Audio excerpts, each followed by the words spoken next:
Para level up kayo ng mabilis, ang may pinakamalaking nagbibigay dito ng experience ay yung pagkompleto natin sa main quest. Skip nyo lang yung part na sinasabi ng may nagbigay ng quest. Pagkatapos ay tapusin natin ito, at bibigyan nila tayo ng rewards. Pangalawa naman ay yung pagkompleto natin sa ating daily firm. Buksan natin yung daily firm na ibigay ni Lidek. Kailangan nyo lang tapusin yung mga task na nakapaloob dito, at katabi lang nito yung rewards na makukuha nyo, at kung sakaling meron na kayo ay pwede nyo na itong isubmit at makuha ang rewards. Pwede nyo rin itong palitan, pindutin nyo lang yung create new task, may 3 chance kayo sa isang araw.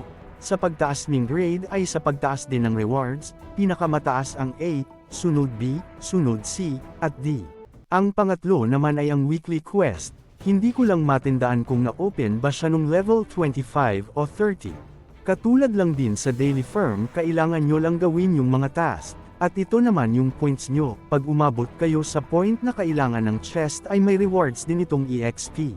Ang pang-apat naman ay sa Demon Lock ang tower. Dito naman ay i-clear nyo lang yung floor na kaya ng inyong character. Sa isang araw ay pwede nyo itong i-refresh para mapunta ulit sa floor 1 at i-sweep ito hanggang sa floor na natapos nyo na. Pagka-sweep nyo dito ay hihintayin nyo lang yung oras nito para ma-claim nyo yung rewards.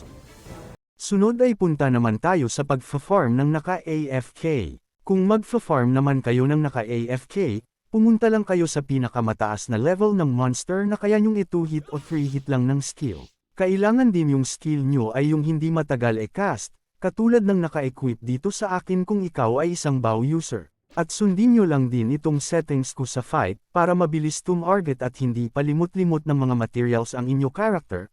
Pero ito ay depende pa rin sa inyo kung gusto nyo samahan ng lootings ang pagpapa-level nyo. At isa rin sa pinakamahalaga ito sa AFK farming, kailangan naka-auto-buy kayo bago mag-AFK. At kailangan ubusin mo din ang inyong free time dito sa World Training kasi times 10 ito. Tapos sabayan nyo na din ng 200% na EXP scroll habang bukas ang inyong World Training. At isa pa, kailangan hindi puno ang inventory nyo pag mag-AAFK kayo, kasi hindi mag-o-automatic ang bili ng potion kapag wala na yang space. Hanggang dito na lang at maraming salamat sa inyong panunood. Huwag nyo din kalimutan mag-subscribe para sa mga bago pang mga tutorial na video tulad nito.